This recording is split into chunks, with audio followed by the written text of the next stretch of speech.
There's so much stuff out there now with like date rape drugs and all that kind of stuff that you have to be kind of wary around everybody. You don't really know who you can trust. I believe my safety is in danger all the time. When I get into college, if I were to go have a drink, I would make sure to always have it with me. And if I took my eyes off of it for 1 minute, I would much rather spend the extra money and buy myself another one than take the chance of drinking it and having a day rape drug in it. My primary focus has mainly been violence against women. In high school, I interned for Shelter for Battered Women. When I got to Berkeley, I became a licensed rape crisis counselor.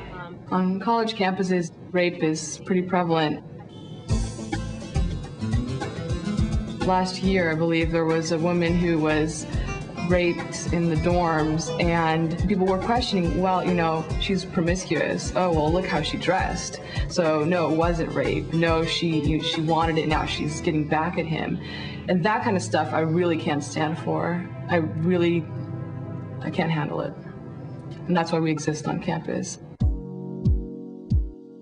If 1 out of every 3 women in the world will be raped or beaten in her lifetime, that's essentially the desecration of a gender. And if you understand that women are the primary resource of the planet, which means we are the growers of life, we are the birth givers, if you desecrate that population, you have essentially desecrated life. I interviewed close to 250 women about their vaginas, and then I created stories and monologues which range from sad to sorrowful to exciting to outrageous to disturbing. At first, women were a little shy, a little reluctant to talk. But once they got going, you couldn't stop them. And at the beginning, people kept saying, change the title, change the title. I kept saying, why? Why? There's nothing, it's not a dirty word. And I went to places as varied as Oklahoma City and Jerusalem. But in every city I went to, women would line up after the show to tell me how they'd been raped or beaten. I'm talking about hundreds of women. And I began to feel insane. I got together a group of women in New York and, activists, and I sat down and I just said, how can we use the vagina monologues to stop violence against women? What can we do? And we came up with this idea of V-Day, which is Valentine's Day, which is Vagina Day, which is Anti-Violence Day, which is Victory Day. And it is a movement, it's a catalyst, it's a force to end violence against women and girls around the world.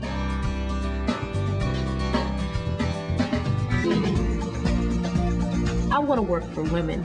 Thank goodness I came into this work, into a girls' organization, because I truly see the uniqueness of our struggle. I came to the Center for Young Women's Development at the age of 17 from a very working class, poor family. The center works with young women who are deeply in the juvenile justice system and who are surviving on the streets. There will come a time that each one of us will be in a situation where we have to fight for our lives. As women, as young women, and let's develop some tools where we can get out alive. Open hand, go. We're trying to bring in our elders from all different fronts of the movement to really provide these young women with a frame of reference that, yes, I've been through this, but you can still do it, because I've done it. Go into your pairs, okay? Grab your bags. These are open hand strikes. Let's see what you got. The very first memory I have on the planet is waking up and hearing my father battering my mother in the kitchen and going out and saying, Daddy, Daddy, stop hitting Mommy.